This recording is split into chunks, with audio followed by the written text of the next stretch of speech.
Hi people, welcome to Blue UK Jazz Dance. I'm going to talk about my project called Rebirth of the Cool.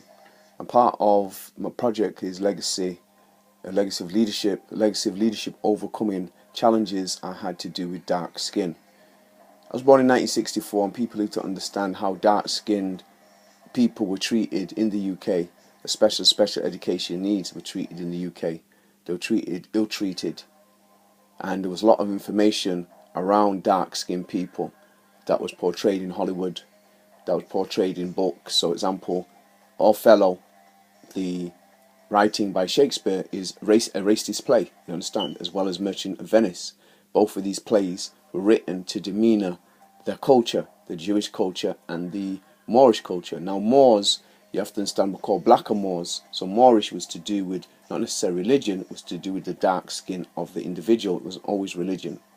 Now, people need to know from 1964, you need to know in society at large, dark-skinned people had been written about in so many different ways, socially, physically, intellectually, culturally, emotionally, spiritually, as a deficient people, a dehumanized people.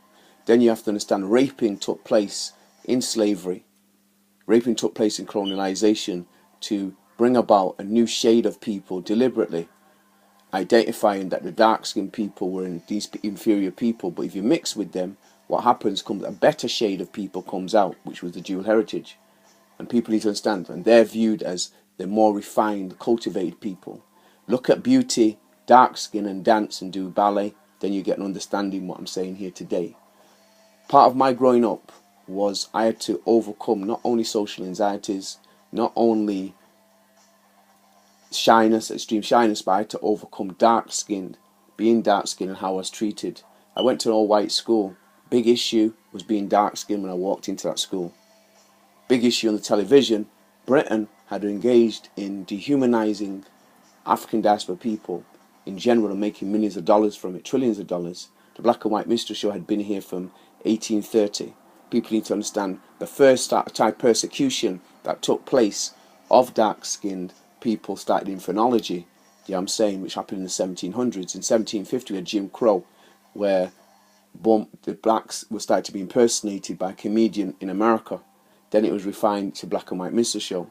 The black and white minstrel show was in the theatre up to 1992 in Britain, from 1830.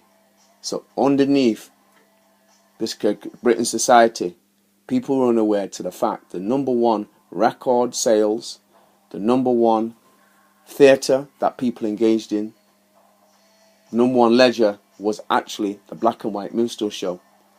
Would not be acknowledged, which was what? Demeanoring the attitude